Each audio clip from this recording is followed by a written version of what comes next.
அனைவருக்கும் தைத்திருநாள் நல்வாழ்த்துக்கள். நம்மளுடைய பொங்கல் எப்படி கொண்டாட போகிறோம் அப்படிங்கிறத பற்றி இப்போ இந்த வீடியோ நம்ம பார்க்குறோம்.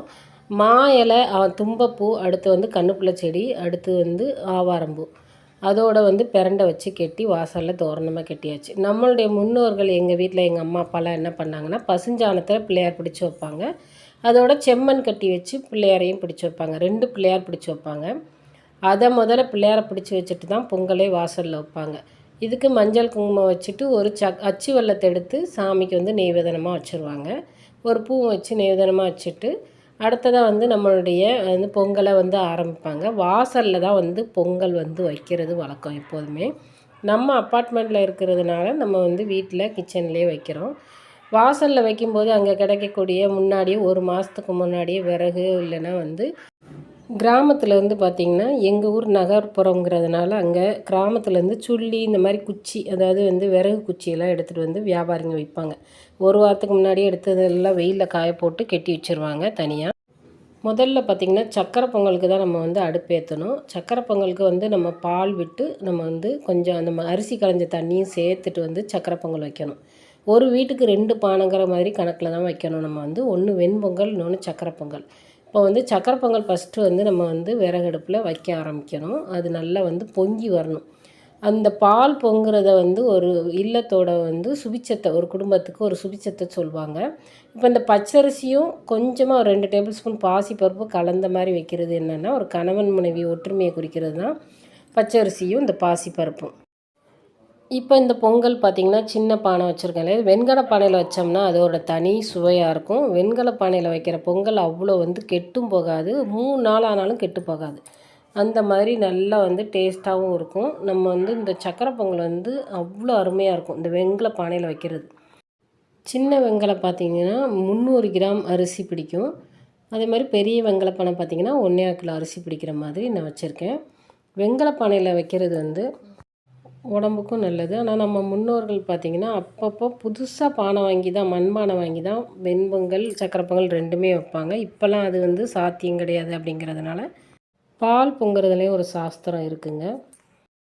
அந்த வருஷம் முழுதும் நல்ல வளமையை வந்து அந்த பொங்கலோட அறிகுறியே சொல்லும். அந்த வீடு எவ்வளோ சுட்சமாக இருக்க போகிறது அப்படிங்கிறத. இப்போ கிழக்க பார்த்து, மேற்க பார்த்து, வடக்க பார்த்தெல்லாம் பொங்கலாம். அதை நம்ம வந்து தெற்க பார்த்து மட்டும் பொங்கக்கூடாது அப்படிங்கிறது நம்ம வந்து அந்த முன்னோர்கள் சொல்லக்கூடிய ஒரு சாஸ்திரம்னு சொல்லுவாங்க. இப்போ நம்ம வந்து முதல்ல பொங்குறது வந்து சக்கரை பொங்கல் வந்து நம்ம பொங்கல் வச்சுருக்கோம். இந்த சக்கரை பொங்கல் நம்ம வந்து பொங்கல் வைக்கும்போதே நம்ம என்ன சொன்னோம்னா, அது பொங்குற வரைக்கும் நம்ம விறகு அடுப்பில் வச்சாலும் சரி, இல்லை நம்ம வந்து கிச்சனில் நம்ம வச்சாலும் சரி, நம்ம சாமியை கும்பிட்டுக்கிட்டே இன்றைக்கி நம்ம இந்த பொங்கக்கூடிய இந்த பொங்கல் மூலமாக இந்த பால் பொங்குறது வந்து இந்த குடும்பத்தோட சுபிச்சத்தை நீங்கள் தரணும் அப்படின்னு சொல்லிட்டு, உங்களுக்கு எந்த இஷ்ட தேவதையை கும்பிடுவீங்களோ அது மாதிரி கும்பிட்டுக்கிட்டே வரணும். அடுத்ததாக பார்த்திங்கன்னா குலதெய்வத்தையும் வேண்டிக்கிட்டே நம்ம வந்து செய்யும்போது அது நல்லா அழகாக பொங்கி வரும். எங்கள் அம்மா எனக்கு சொல்லி கொடுத்த விஷயம் இது.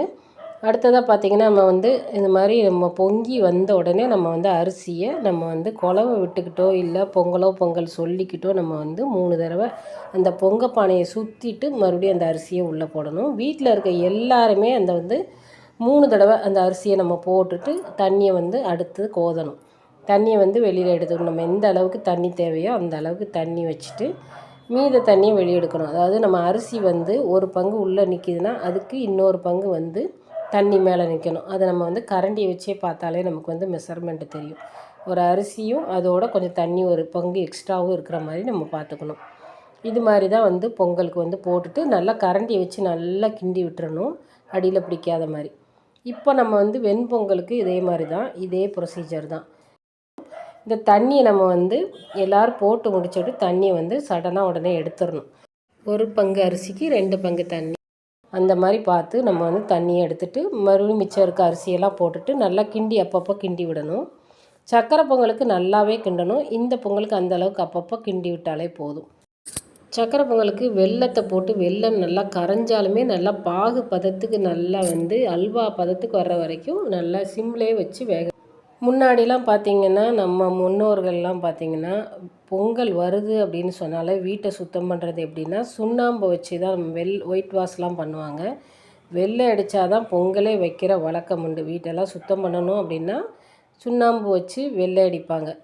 நம்மளுடைய பெண்களுக்கெல்லாம் பீரியட்ஸ் எல்லாம் பார்த்துட்டு அதுக்கப்புறம் நம்ம வந்து வெள்ளை அடிக்கிற வழக்கத்தெல்லாம் வச்சுப்பாங்க. ஒரு 3 நாள் ஆகும் அது வீடெல்லாம் சுத்தம் பண்ணி, பெட்ஷீட்லாம் துவைச்சி, பாயெல்லாம் அலசி போட்டு, ஒரு 15 நாளைக்கு முன்னாடியே எல்லாம் ரெடி ஆயிடுவாங்க நம்மளுடைய பொங்கல் வைக்கிறதுக்கு.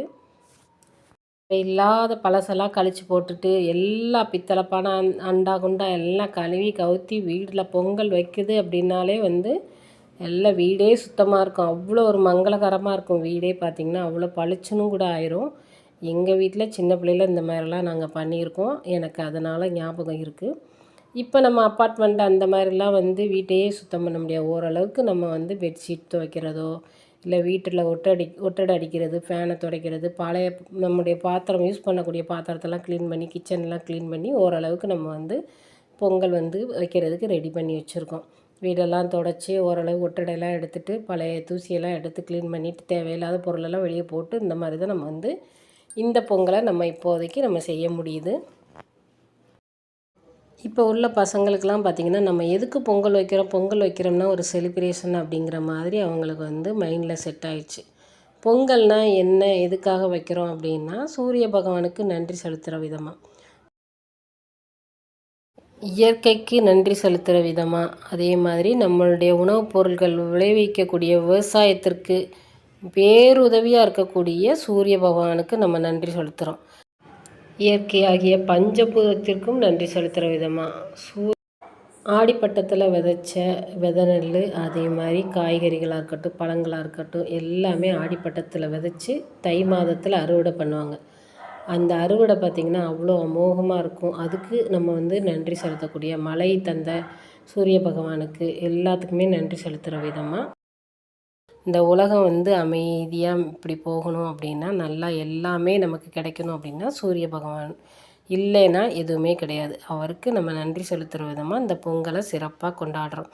அதே மாதிரி பார்த்திங்கன்னா, மாதம் மும்மாரி பெய்யும் மழைக்காகவும், அது வந்து மழை பெய்கிறதுக்குமே பார்த்திங்கன்னா சூரிய பகவான் தான் நம்மளுடைய கடல் நீரை உறிஞ்சி அதிலிருந்து நமக்கு மழை நீரை கொடுக்குறாரு. அதற்காகவும் நம்ம நன்றி செலுத்துகிறோம். இப்போ இவ்வளோ பொருளுமே விளைஞ்சது சூரிய பகவானால் தான் அப்படிங்கிறதும் நமக்கு வந்து சொல்கிறதுக்கு தான் இவ்வளோ படையலும் நம்ம வந்து சூரிய பகவானுக்கு படைச்சி, அவருக்கு பிடிச்ச மாதிரி சக்கரை பொங்கலை நம்ம வந்து புதுசாக விளைஞ்ச பச்சரிசியில், வெல்லத்தில், புதுசாக நமக்கு கரும்பு வந்திருக்கும் அதில் நம்ம வந்து செய்யக்கூடிய வெல்லத்தை வச்சு அதில் வந்து சக்கரை பொங்கல் செஞ்சு நமக்கு வந்து நன்றி சொல்கிறோம். அப்படிங்கிறத இப்போ உள்ள பிள்ளைங்களுக்கு நான் சொல்கிற விதமாக நான் இதை சொல்லியிருக்கேன் எனக்கு தெரிஞ்ச வரைக்கும். இன்றைக்கி காலையில் நாங்கள் வந்து இட்லி தான் பண்ணோம். காலையில் 7:30 மணிக்கு பொங்கல் வச்சாச்சு. மேலே படைக்கிறது வந்து 10:30 மணிக்கு படைத்தோம். எல்லாம் ரெடி பண்ணிவிட்டு மாடியில் எடுத்துகிட்டு போகிறதுக்கு கொஞ்சம் லேட் ஆயிடுச்சு. அதனால் நான் வந்து இன்றைக்கி காய்கறி கட் பண்ணுற வேலையை எடுத்துக்கிட்டேன். பொண்ணு தான் இன்றைக்கி சமையல் பண்ணால். நான் வந்து இந்த மாதிரிலாம் பண்ணணும், இப்படி சமையலுக்கு வந்து என்னென்ன அளவு போடணுமோ அதெல்லாம் சொல்லி கொடுத்தேன். அவளே வந்து சாம்பார், பூசணிக்காய் பச்சடி, அப்புறம் அவியல், முட்டைக்கோஸ் பொரியல் இதெல்லாம் பண்ணியிருந்தா.